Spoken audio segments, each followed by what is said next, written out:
Hello and welcome back to the first edition of The Hex in 2026 with Armand Kafai, John Arnold, Daniel Robertson. Guys, excited to get into everything that's happened over the last few weeks. A little bit of a slow time in U.S. soccer, but MLS teams are back in preseason. Liga MX has a week under its belt. We have got the 6 hottest topics in North American soccer, so let's get into it. Lots going on in the MLS hot stove over the last couple of weeks. People getting really mad online at Armand Kafai for his leave me alone takes on Inter Miami. But Armand, let's go to you first. The first question we are going to answer in the new year: which MLS team has improved themselves the most heading into preseason? Obviously, a lot can happen over the next 6 weeks, but which team right now has improved themselves the most? Well, I guess we all know where I'm going to go with this. Miami. Like, it's crazy that defending champions actually probably are going to be better than where they were. Not probably. A season. Well, they are. I mean, more than likely they are. Sometimes it's addition by subtraction. Literally. Cello back to Boca. They don't want him either. Exactly. So, I mean, Miami, they've kind of figured out how to maneuver around the cap. And to be honest, they've been subsidized by other MLS teams, which is very funny because the Leo Campagna deal netted them $2 million in allocation money last year, and they're able to roll over essentially that amount into 2026. A very Oklahoma City Thunder type. Very. And they've been navigating very well. It's really funny. I mean, you talk about some of the responses I've been getting, D-Rob, about my article I posted. Footy Analytics Musings, by the way. Yeah, exactly. It's actually from FC Cincinnati fans who I actually think have kind of had a very okay offseason. Not great. Like, it's just very They lost Orejano, right? And now they upgrade Miles Robinson to be a designated player. I think that they're not going to be as good as they were last year, and the underlying numbers kind of presented that situation. Miami, I think, is the tier 1 team by far in the Eastern Conference. When you look at, you have Messi, you have Rodrigo De Paul, who's not coming in mid-season as well, too. Silvetti, who was excellent. Somehow retaining Tadeo Allende on a TAM deal, which I'm absolutely stunned by. Like, for me, they just look so much, they have a chance to be so much better, and they're still can add more pieces to it. You know what's really interesting, Armand, is they're doing that, but we can go through and say Chris Albright, Tyler Heaps, Ernst Tanner, I was going to say, but no.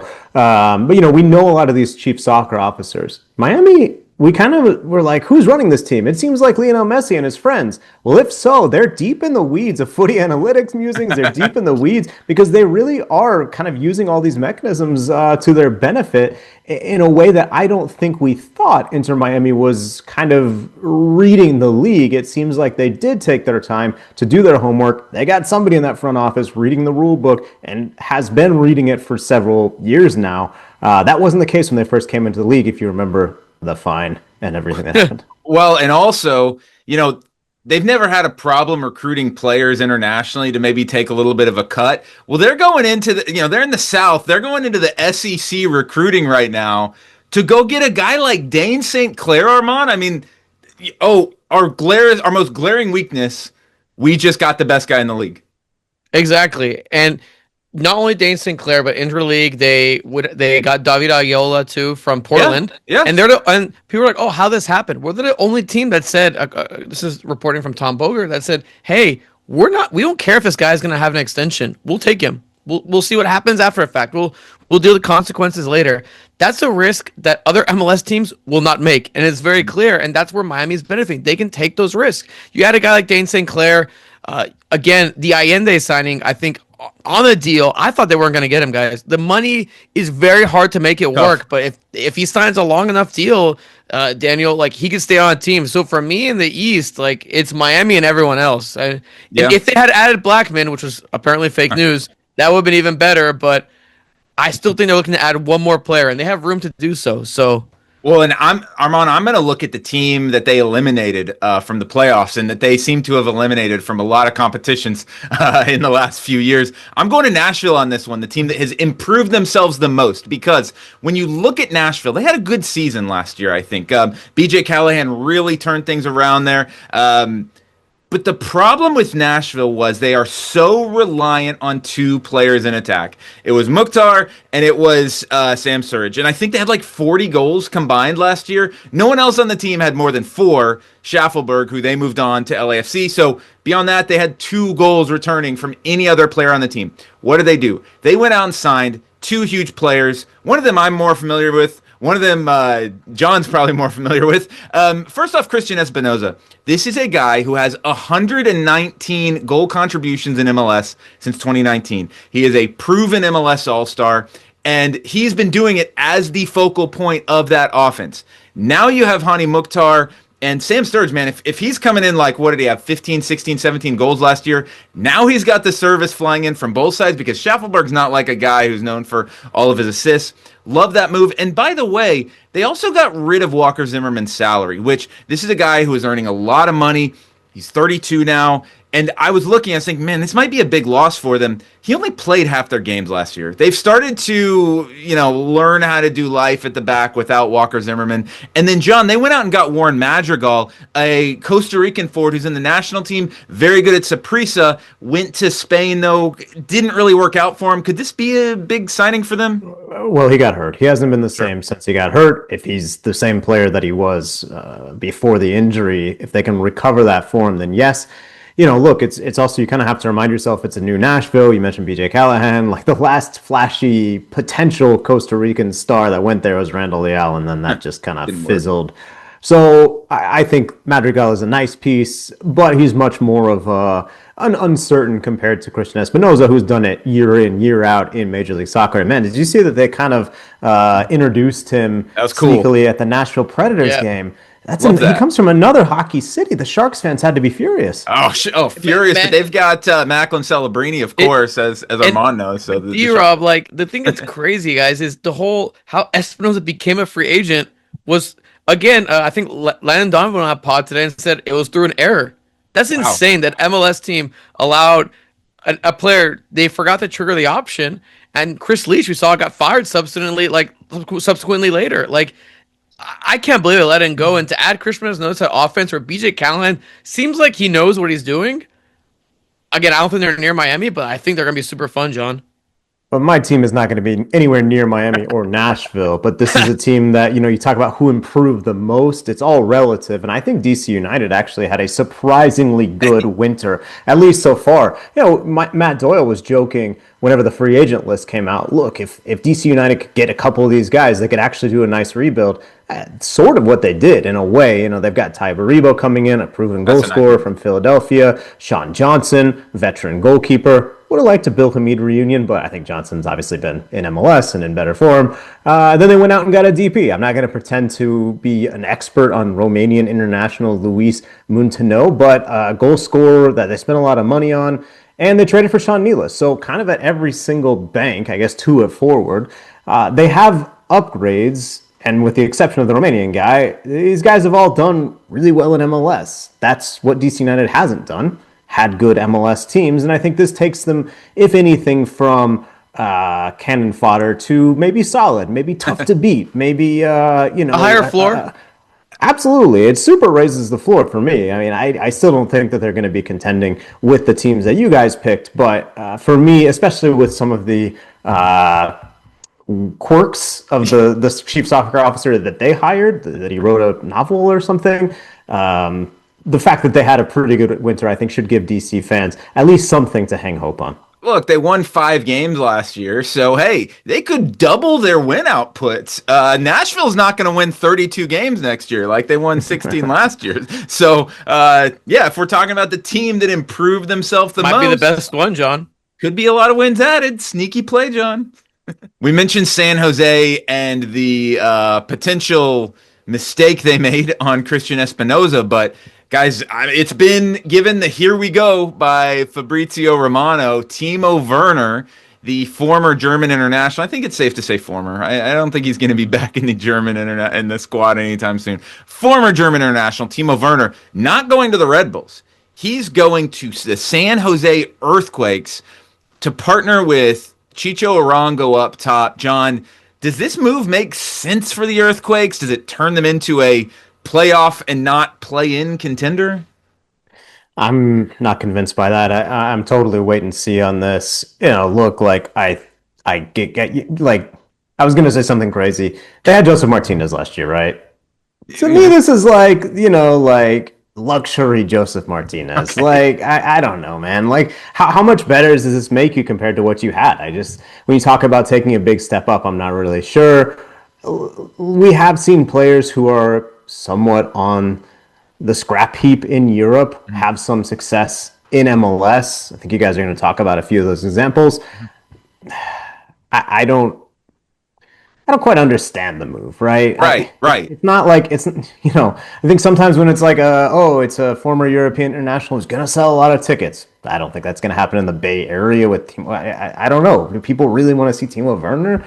Maybe once. And then other times you're like, oh, this is a sneaky good pickup because they're gonna really be able to outproduce the other players that were on the market. I'm not sure that's the case either. So I guess I would classify myself as out on this move. He can certainly prove that he's still got it. He can try and return to the Germany national team, but I don't know that Northern California is the place to do it. Armand, I feel like, the natural comparison is to compare it to the Choupo-Moting move that the Red Bulls made last year. Obviously, another player he's Cameroon international, but national team forward, did it in the Bundesliga, kind of fell on hard times. To me, the difference is they had Emil Forsberg at the Red Bulls. San Jose just lost their biggest goal creator over the last 5 years. But they have a DP spot open, right? Because of Sure. the Hernan Lopez leaving, and also now because Yeah. Christian Somoza was accidentally let go, which I'm sorry, is a very hilarious sentence to continuously say. With Timo Werner, the problem with San Jose was never their offense; it was their defense. Their defense has holes. Like they're even when Big time Luchi holes. Gonzalez, yeah, insane amounts. Even when Luchi Gonzalez was coach, his problem has persisted since I think 2022, 2023 at this point. So for me, it's again their defense needs improvement, not necessarily their offense. Naturally, I saw someone actually put this out on Twitter or Blue Sky, or whatever, so I can't take credit for it.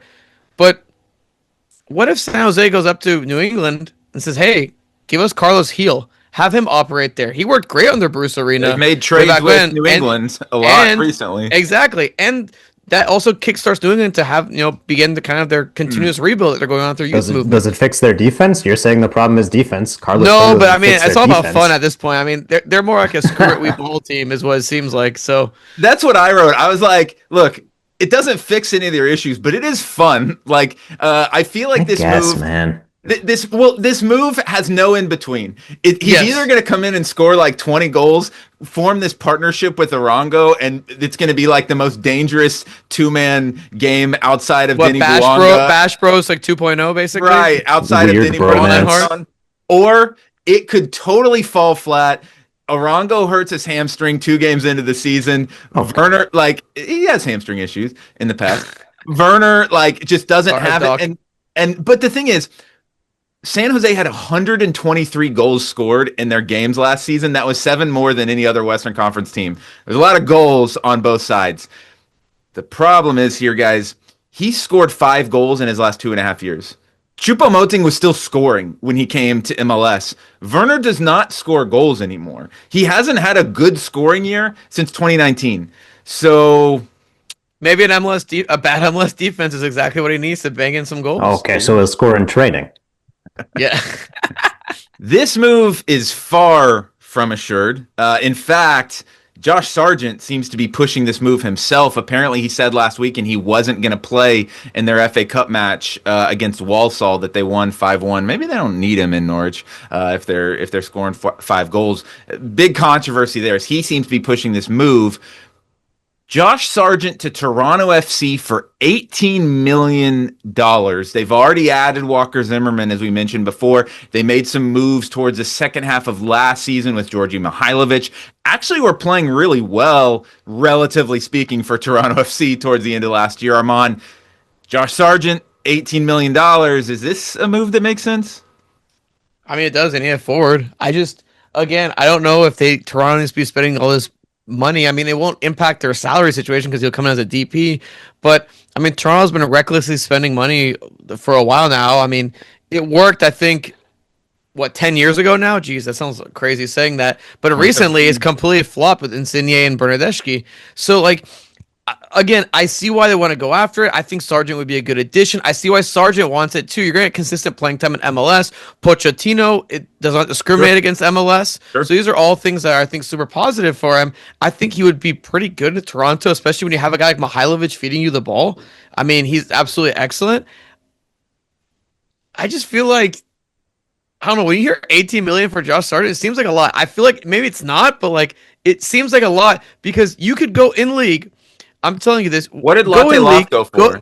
Go to FC Dallas and be like, hey, we'll offer you the same amount of money for Petr Musa. Are they going to say no to that? That's actually a very good question. If FC Dallas would sell Petr Musa for 18 million, if Josh Sargent is going for 18 million, what did Latte Loft go for? 22. And he scored a hell of a lot more goals than Sargent did, John. Yeah, but I don't hate it at all. I like it. Sign me up. I think it seems like we're trying to make it not work because of the price tag. Yeah. I get it. Market values do matter. I think it's fun to talk about. I like reading Armand's newsletter. This is not my money. This is not your money. Toronto FC, does it affect their salary cap? No, because he's a designated player, as Armand just said. So whatever. I think it's a fine gamble. Is it the player I would have totally picked out? Maybe not, but I actually am really intrigued to see what Josh Sargent could do in a place that isn't Norwich, because I think there were rumors that he was going to have a different opportunity in the summer. It didn't come through. Germany, yep. If he's going to be a competitor for the World Cup roster, I think that he should challenge himself in another league. I think everyone can see why he wants to do it. Why does Toronto want to do it? Because he can score goals in this caliber of league. So for me, I'm actually thumbs up on this one. Are we doing thumbs up, thumbs down? Yeah, sure. I like that. I like thumbs up. Like thumbs up. To me, I'm wondering Armand, if for the podcast listener, Armand did a thumbs sideways. It's thumbs up, thumbs down. I'm gonna say thumbs up. I'm going to go thumbs up for Toronto FC because I'm with you, John. You convinced me on this one. It's not our money. It's fun. It brings a player who is 25 years old, still got a lot in front of him here, back to MLS. And as you said, Armand, Pochettino obviously is not going to discriminate there. What I'm wondering is Toronto FC on some side quest to collect all of the fringe men's national team players from the U.S. and try to get them together, right? Because you've got Georgi Mihailovic. Next up would be Brandon Vasquez. I feel like that would be another one. Once he gets healthy, that'd be super random. I'm trying to think of some other midfielders that are maybe Gianluca Busio would be another one to maybe bring in. I don't know. It seems like they're on a side quest to me right now. I mean, San Diego did that with the youth national team, and it U20, kind of worked. And now other people are trying to do that, and everyone's like, good strategy. I mean, there's only so much of these guys to go around, so many of these guys to go around. But yeah, maybe. Well, and remember, also be a weird strategy for a Canadian team. It would. And Toronto FC had the lowest expected goals in MLS created last year. So they got to do something at forward. I do think it's interesting that what wild times are we in that not even starting men's national team forwards are causing transfer drama, refusing to play for their own clubs in Europe to come back to MLS. That would be unheard of 6 or 7 years ago. Which I think it's a good move for Sargent too. If he does make the move, I think but you just thumbs down it. Well, for I think overall, but not for him. For him, it's a two thumbs up. That's you true. go into a low pressure situation, and also you are. I think Toronto's pretty low. It's MLS. Yeah. But the fan base in Toronto is actually, I think the fan base in Toronto is the most demanding Canadian fan base for sure. And I think probably top 5. That's a low bar. I mean, people care. People cared. Let's most see if they can make them care again. Right. How do you make them care again? Maybe spend 18 million on a forward who bashes in the goals. One more team we're going to talk about today in MLS. And this is a team that, if you ask fans thumbs up or thumbs down in the offseason, I think you'd get some pretty big thumbs down right now. Armand, Minnesota United is without a coach. Eric Ramsey has left for West Brom in the championship. He had 2 years in Minnesota? I would say 2 very successful years, created an identity there. They made the Western Conference semifinal last year, lost that 1-0 game to San Diego. They did really well in Leagues Cup. They've been a good team with an identity. Tony Losey left in the summer. Eric Ramsey's gone. Dane St. Clair said, I don't want to be with you guys. I want to go to Miami. Armand, is Eric Ramsey leaving Is this officially hit the panic button time now? I think hit the panic is strong, but it's definitely like, okay, what's going on here? Like, there's a mass exodus of players that's happened. Like, Exodus? I butchered that. My bad. My brain is struggling right now. Um, there's been just look, Dane Sinclair gone, Robin Lod gone as well. If we're gonna Rosales. look, Rosales also gone to Austin. Okay, you lost Tawny in mid-season. You kind of struggled to replace him, which is fine. Like, normally, you're not going to replace some guy that quickly in the middle of the season, whatever. Tough. You lose your coach that has established this identity. This is really going to be a test of what the organization of Minnesota United is now, because they now promote Cameron Knowles to be their coach. He is just directly an internal hire, like what former Minnesota 2 coach was. He was the interim before they hired Ramsey. Yep. And he was an assistant in Portland, coached Portland too as well too when they were in the USL. He has plenty of experience, but there was a quote from their chief soccer operator who said that they want their next coach to kind of evolve their game, evolve the game model in something else, into a more positive direction. And it's funny because I feel like if you're a player and you're playing in that system, you're kind of like, this sucks. Like, just flat out, like, again, like, I understand, like, its purpose and why it's like that to begin with, but if you have the option to go anywhere else, which you do, you'd rather go somewhere else, which their best player just did. Exactly. And John, you'd rather choose? Yeah, and he took a massive pay cut. Like, generally, like, he probably took like 300 to 500K pay cut to go to Inter Miami. Like, for multiple reasons, John. And for me, again, I'm not panicking, but I'm definitely like, okay, this is going to be a real test of your organization, because if you get this all wrong, I mean, your whole process has been, we're going to find players that fit into our system. They're going to operate on a lower budget. They're a lower budget team as well, too. Like, you have to hit on everything, basically.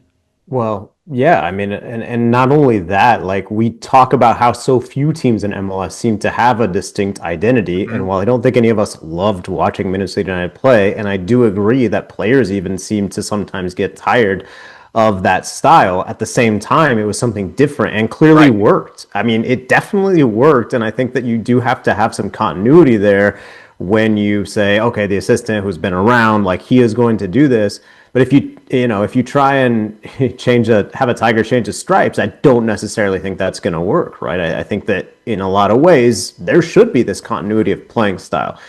The other interesting thing is I think Minnesota is maybe the most affected market by the calendar change. So when we're thinking past this season, can they have success this season? No, we're talking about, can they build something that's going to be successful in 2 to 5, 7 years? And they are one of the most affected teams by this that's coming down the pike, right? So I think it's a transitional moment for Minnesota where the front office, needs to decide, are we sticking with this or not? I want someone that takes us forward. I don't really love that kind of, I guess, like, what are you supposed to say in the press, right? Like, we're going to have a manager that does the exact same thing. Isn't that guy. No, but I think in a way you need the manager to kind of make sure that an identity sticks and that you can keep not just convincing players of the project, because I think we might be overplaying that a little bit. Minnesota's a nice place to live when not being occupied by federal forces. It has a great fan base. I mean, there's a lot of things to like about the market. I just think that this is a huge, huge moment for Minnesota, but also one that they sort of signed up for. You know, they took a risk bringing in Ramsey, and the risk paid off. But you always knew that this was possible, that he would go back to the UK and take a job that makes a lot of sense for him to take, and maybe it gets him to the Premier League, right? So I think that it's a risk worth running. Now they have to make some really tough decisions. I'm not hitting the panic button yet because I think you can have that continuity and that will bring success. But if you're trying to change things up, I don't know. Well, and I think the reason I would be hitting the panic button if I was a Minnesota fan is Eric Ramsey probably wouldn't be leaving if he didn't see some of this on the horizon too, because it's not like this is some huge move. I mean, it's a nice move, right? Like, if you do well at West Brom, okay, you're going to get a Premier League job and whatever. But I feel like he would get an opportunity, like, again, in the championship. A Premier League job. Well, for sure. But the problem for, if I'm a Minnesota United fan, is that it felt like they had kind of stepped a little bit out of the muck of like the Western Conference, where it's like, okay, traditionally and you mentioned it, John, that's the risk you take when you hire a coach that is inevitably going to leave one day and not look for another MLS job or whatever. You have like an LAFC, you have a Seattle, you have a Galaxy. Obviously, they're on tough times right now, but then you kind of have this glob of everyone else. And it felt like Minnesota had taken a little bit of a step, even if a half step, out of that, bowl of crabs that are all trying to get themselves out of the bucket, right? And now Minnesota right back in that. They've got to find a replacement for Tani. They signed Peter Stroud from Minnesota, who I said on our last show a month ago was a good move, and I do think it was a good move. But what do you have now? Like, there's no identity there. Oh, and you can't say, oh, Cameron Knowles was a Eric Ramsey hire. He was there before Ramsey got hired, right? So, see what happens in Minnesota. 2 more topics to go this week, and this one is going to be dealer's choice a little bit, because we are 3 weeks away from MLS entering CONCACAF Champions Cup. Incredibly, San Diego plays, is it Pachuca in 3 weeks? It is Pumas. Pumas, that's it. I knew it started with a P. They play Pumas in 3 weeks. The season is 6 weeks away. It'll go by very quickly.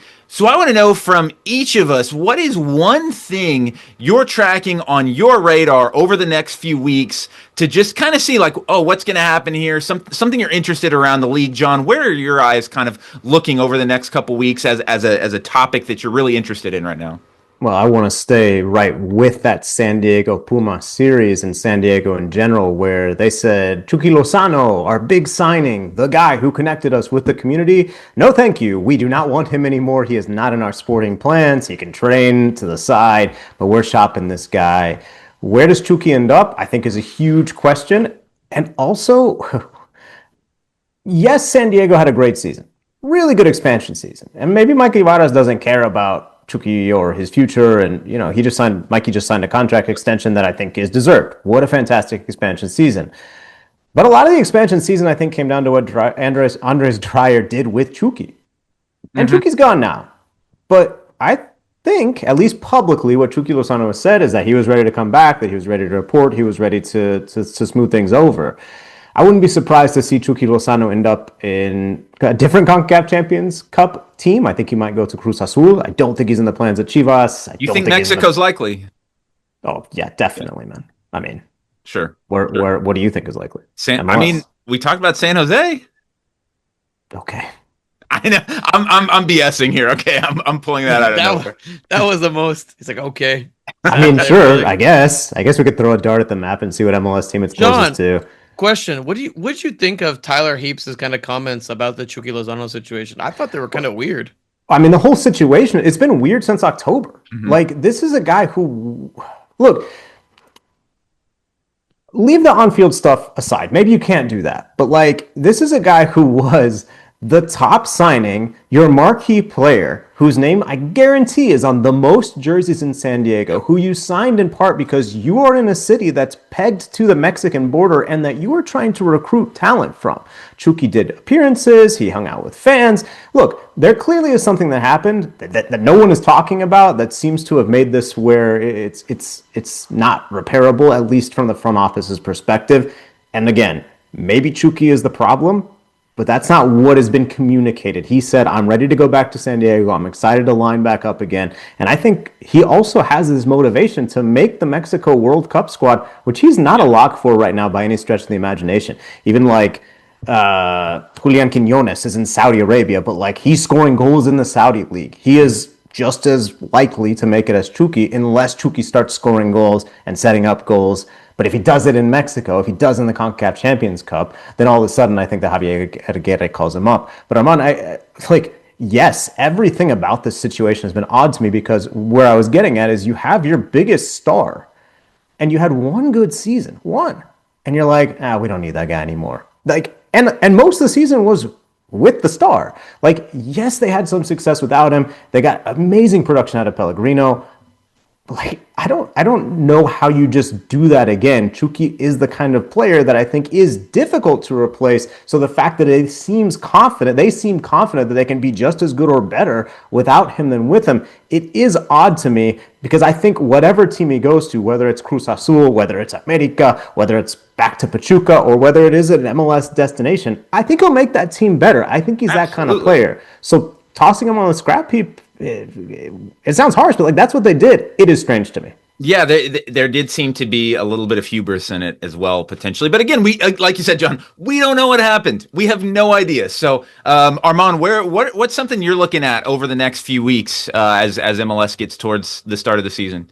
I think we have one more big move within MLS coming, and I think it's an internal MLS move that will happen. I'm not sure what. I just kind of have a hunch with all these open spots available, right? Like FC Dallas has an open DP spot, Orlando has an open DP spot. We talked about San Jose has an open DP spot. With the new cash for player system that we've been seeing utilized quite a bit, it seems like a team I think is going to make a splash on someone and bring them in to the respective org. I think there's it could be quite legitimately it could be because MLS teams are incentivized to sell their designated players within the league. Why?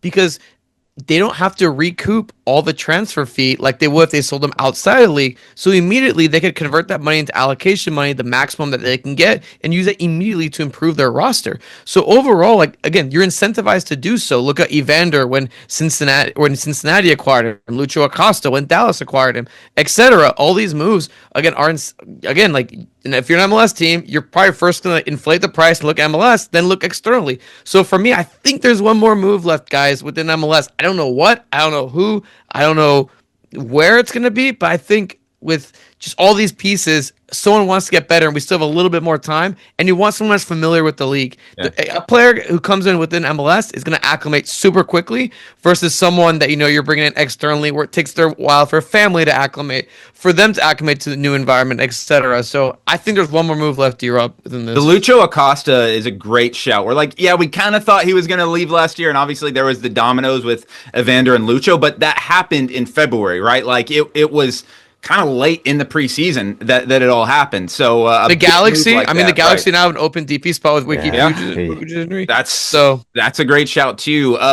The thing I'm watching, not quite as high profile, but there was a move that was made this week that was super random to me. I know I mentioned one Red Bulls midfielder leaving last year with Stroud going to Minneapolis, and then they go off and they trade Daniel Edelman to St. Louis. These are their two starting midfielders, two homegrown starting midfielders that played 3,500 minutes last year, and they just sold both of them for a little over $1 million combined.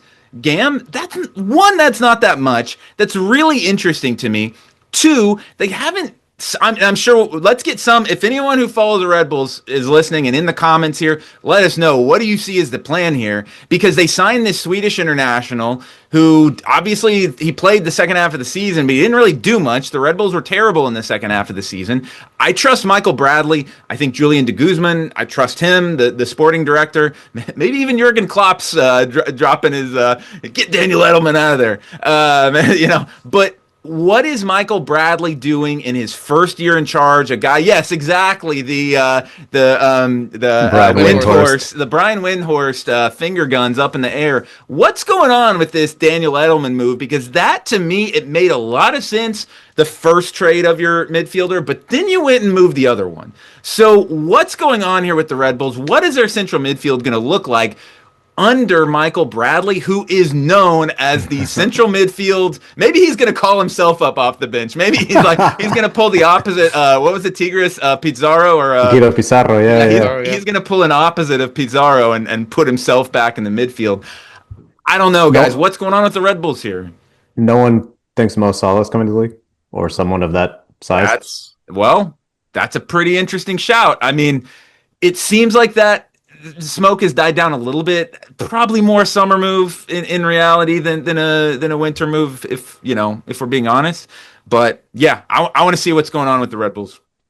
Well, what's going on in Mexico is Liga MX is back. We are through the week one, the speed run of the Liga MX season, which if you don't know what we're talking about, one, get subscribed to get CONCACAF, John Substack, because he's already informed us all. Obviously, Liga MX players, Mexican players for sure, potentially other international players will not be around for the playoffs in Liga MX, and they are speed running through the regular season with CONCACAF Champions Cup and a lot of other things. The second match day has already started as we're recording.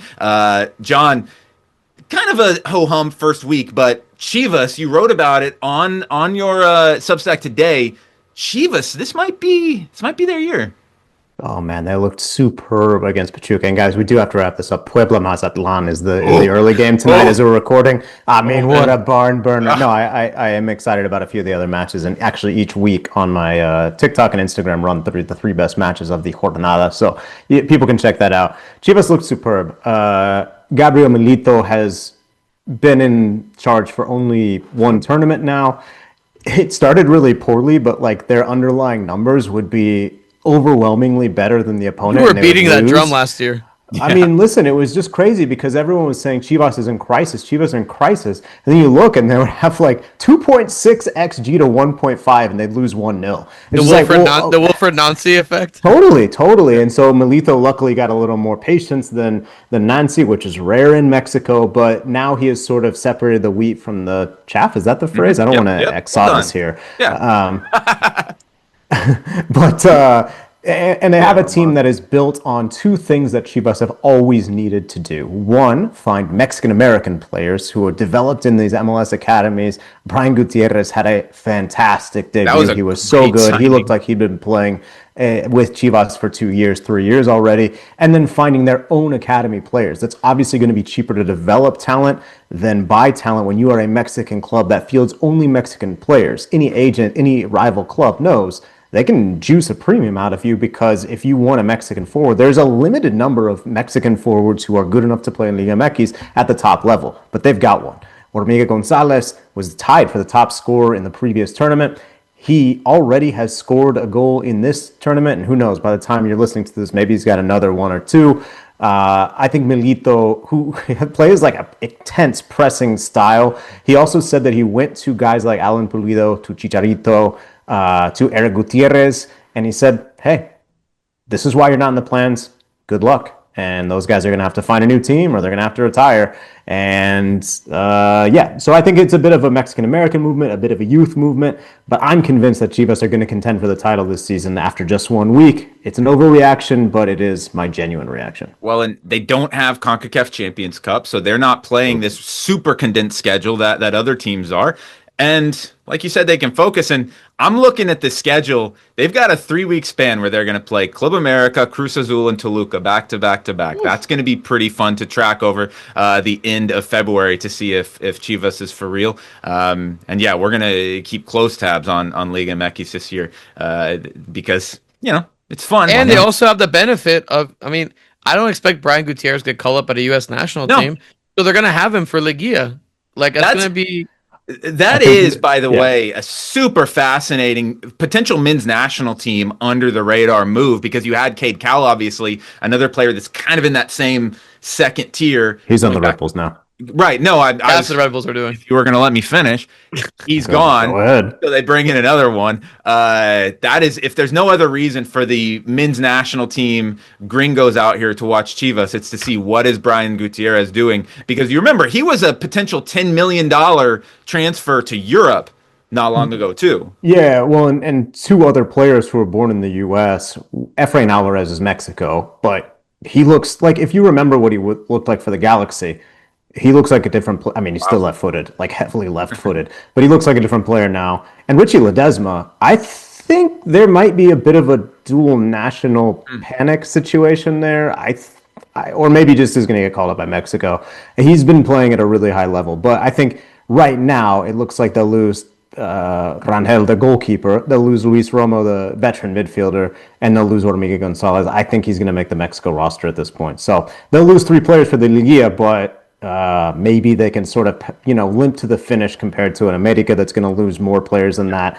a Cruz Azul that's probably going to lose more players than that. It's going to be a weird Liguilla, and honestly, like sort of like the NBA bubble, where everyone puts the asterisk on the title. No matter what happens, there will be an asterisk because You're missing Mexico international players are not going to play in the playoffs. I mean, imagine if MLS did this. We'd be like, what the hell are they doing? Yeah, like, it'll be interesting, but still worth watching. Tune in, lots of games in Liga MX over the next few weeks to check out. So tune into that. Tune into us next week. Thanks for listening, and we will catch you in a week.